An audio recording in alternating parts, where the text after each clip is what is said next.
अस्सलाम वालेकुम एवरीवन, कैसे हैं आप। Welcome to my channel Zia Saad blogs. तो जनाब, मेरी तरफ से आप सबको बहुत बहुत ज़्यादा जश्न आज़ादी मुबारक हो। और आज की इस वीडियो में मैं आपके साथ शेयर करूंगी अपनी कुछ शॉपिंग जो कि मैंने जुमा बाज़ार से की है। और ये जो है कुछ चीज़ें मैं अपनी नन के लिए लेकर आई थी। मेरी नन जो है कुछ काफ़ी अर्से के बाद मेरे घर आई थी और मैं बाज़ार नहीं जा सकी, तो जुम्मा बाज़ार से ही मैंने उसके लिए जो है ये ड्रेस लिया था। खैर ये पसंद उसने खुद ही किया था और बाकी जो पहले ड्रेसेस थे वो उसकी दोनों बच्चियों के मैं सेम ड्रेसेस लेकर आई थी। तो इस टाइम ना जुम्मा बाज़ार में हर तरफ जितने भी स्टॉल्स लगे थे उन सब स्टॉल्स पे ना सिर्फ 14 अगस्त के ड्रेसेस जो है वही मिल रहे थे और बच्चों के जो ड्रेस थे वो न्यू नहीं आए थे।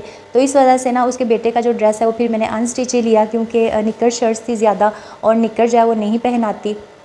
तो बाकी जो है पैंट शर्ट्स तो नहीं आई थी और 14 अगस्त की ड्रेसेस थे तो वो कह रही थी कि मैंने वो नहीं लेने, तो मैंने फिर ये अनस्टिच ही लेके दिया। उसके बाद ये कुछ छोटे से टॉयज़ जो मुझे बहुत ही ज़्यादा अच्छे लगे रहीम के लिए। और ये देखें, जब आप इस तरह के छोटे टॉयज़ देखते हैं तो आपको अपना बचपन जो है वो याद आ जाता है। आयरन देखिए कितना छोटा सा, सिलाई मशीन, डाइनिंग का सेट है और ये डिश वगैरह इस तरह की चीज़ें जो है ना बच्चे उनको यूज़ करना अच्छा लगता है। और जब मैं ये लेके आई रहीम के लिए टॉयज़ तो उसने आयरन पकड़ के ना अपने ड्रेस पे प्रेस करना शुरू कर दिया।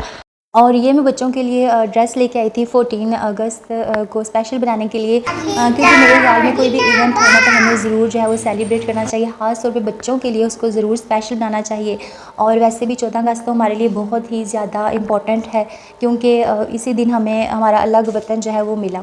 और एक बात मैं आपसे शेयर करती चलूँ कि जब भी मेरे माइंड में दो चीज़ें आती हैं, एक ये कि अल्लाह ताला ने जो है नबी पाक सल्लल्लाहु अलैहि वसल्लम को हमारे लिए रहमतुल आलमीन बनाकर भेजा है, तो मेरे माइंड में जब कभी इस तरह का कोई आए कि आपके आने से पहले जो अरब की हालत थी कि बेवा औरतों के साथ क्या सलूक किया जाता था, औरतों की कोई भी इज़्ज़त जो है वो नहीं थी और ज़िंदा दफन कर दिया जाता था बच्चियों को, और हर बुराइयां, इलाकी बुराइयां सारी आम थी। तो आपने आके औरतों का जो औरतों के हकूक़ हैं आपने वो मुकर्रर किए और उनको एक रुतबा, एक मकाम दिया। तो मेरे माइंड में ना जब भी इस तरह की कोई बात आती है तो मेरी रूह कांप जाती है कि अगर ये सब ना हुआ होता, खुदा ना खास्ता, अगर ये सब ना होता और हम उसी हालत में जी रहे होते जैसे कि आप सल्लल्लाहु अलैहि वसल्लम के आने से पहले अरब के लोगों की हालत थी और जैसे वहाँ पे औरतें रहती थीं, हमारे लिए ज़िंदगी गुजारना कितना मुश्किल होता, बहुत ही ज़्यादा मुश्किल होता और हमें ये मुकाम ना मिलता जो इस्लाम ने हमें दिया है। अल्हम्दुलिल्लाह, अल्लाह ताला का जितना भी शुक्र अदा करूँ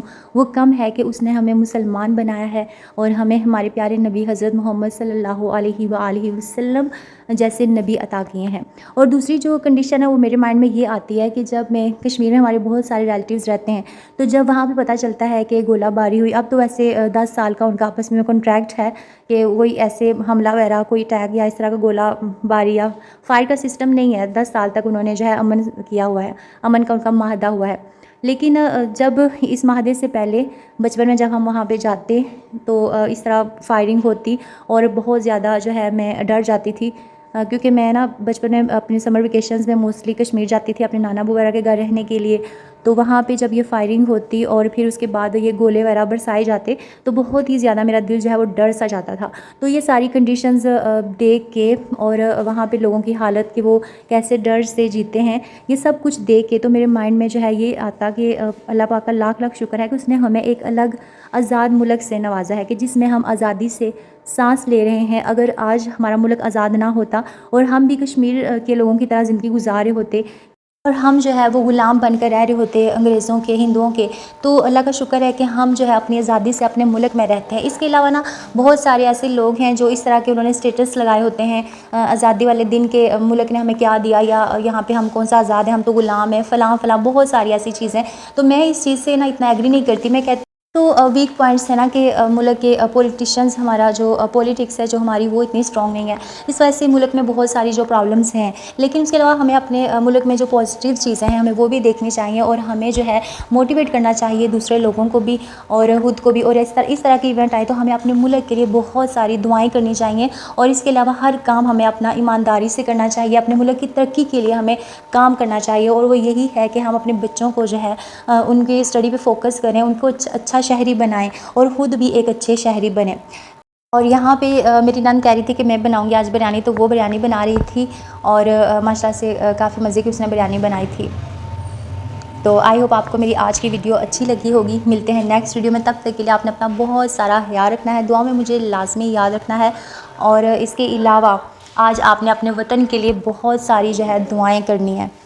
अगर आपको मेरी वीडियो अच्छी लगी तो इसको ज़रूर लाइक कीजिएगा, शेयर कीजिएगा और मेरे चैनल को लाजमी सब्सक्राइब कीजिएगा। अल्लाह हाफिज़।